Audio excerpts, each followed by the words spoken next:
Айде, приятели! Днес празнувам първия си свободен ден с най-красивите жени в Вия Висенсио. Къде е Пиер? Пиер! Ела тук. Къде е Пиер? Донесете ни ракия. Ще пируваме.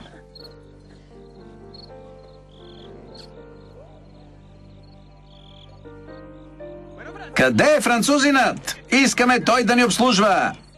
Да? За мен е голяма чест да бъда с истинска кралица. Прав ли съм? Да, ще танцуваме ли? Разбира се. Ела с мен.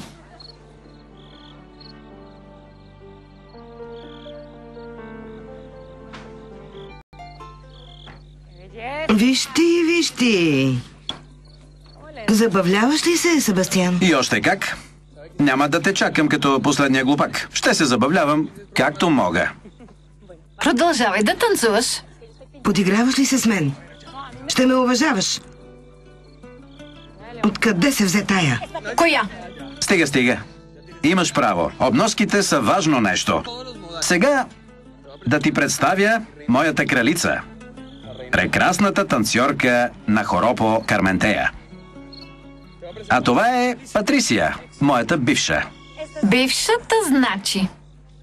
Защо не ни оставиш на мира, Патрисия? Сама виждаш, че си излишна. Защо досаждаш? По-добре си покани и онзи, който се влачи постоянно по петите ти.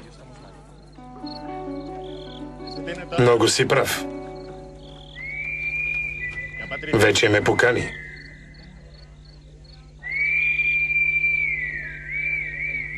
Само това ми липсваше. Този кретен да дойде точно тук и да провали вечерта ми. Бъди спокоен, всичко е наред. Продължавай да се забавляваш, да вървим. Не си губиш времето, Патрисия. Бързо ми намери заместник. Премина всякакви граници. Не аз, а ти прекаляваш. Не забравяй, че още си моя жена. Не си подписала документите за развод. Така ли? Остави го.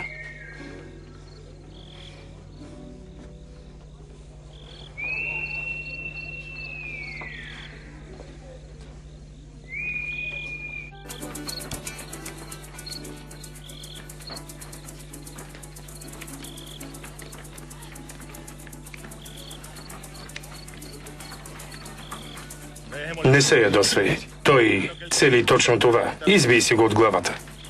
Не мога. Не можеш или не искаш? Какво намекваш? За това ли ме повика? Нищо подобно. Почувствах се самотна. Това е всичко. За това или за да накараш Себастиан да ревнува? Не знаех, че той е тук.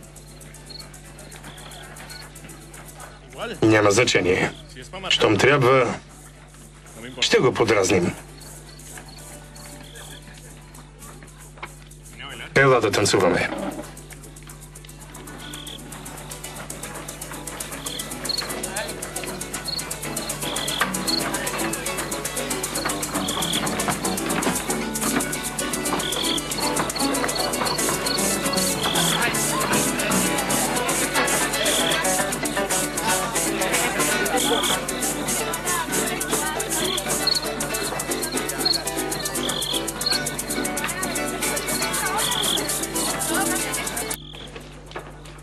Харесвам много Мелинда. И ми е добре с нея. Но понякога се чувствам неловко. Не съм свикнал да бъда толкова време само с един човек. Не знам.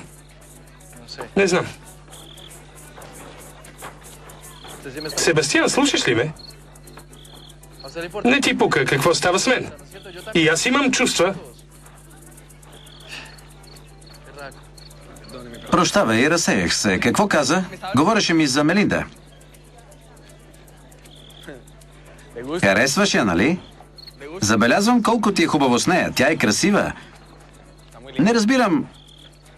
Какъв ти е проблемът? Какво те притеснява?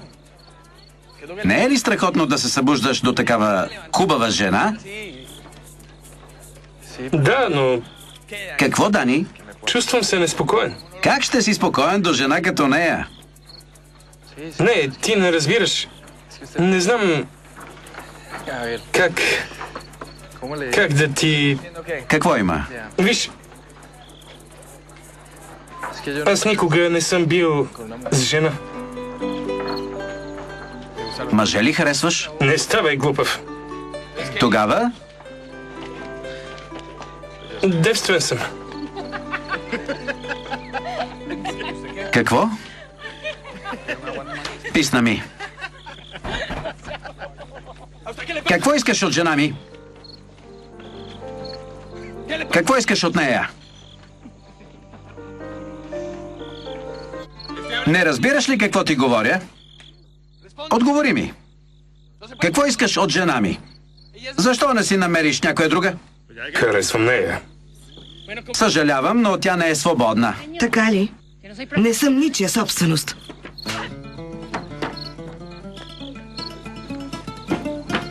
Нали се развеждате? Какъв е проблемът? Моят проблем си ти. Виж какво си е превърнал. След всяка среща с теб става агресивна. Тя е моя съпруга. Или вече забрави. Какво ще направим?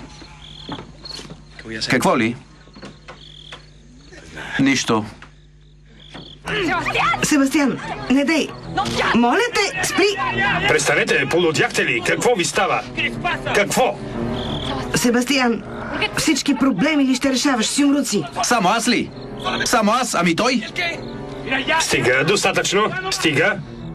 Край на купона, до тук беше, вървете си. Напуснете заведението. Спокойно, няма да провалям вечерта ти. Нито на тези двамата. Забавлявайте се. Прав ти път. Мартин! Себастиан! Писна ми от него. Себастиан! Не се тревожи за мен. Има кой да те утешава. Не ми говори така! А ти не ме удряй, боли ме. Тогава не се дръж като дете. А това, което видях преди малко? Мираж ли беше? Добре, имаш право. Извинявай, и аз се държах детински. Но не бива да решаваме споровете си по този начин. Не бива. Не желая да решавам нищо с теб. Бъде и така добра да подпишеш документите за развод и напусни имението. Възможно най-скоро. Или ще се махна аз. Няма да те търпя нито минута повече.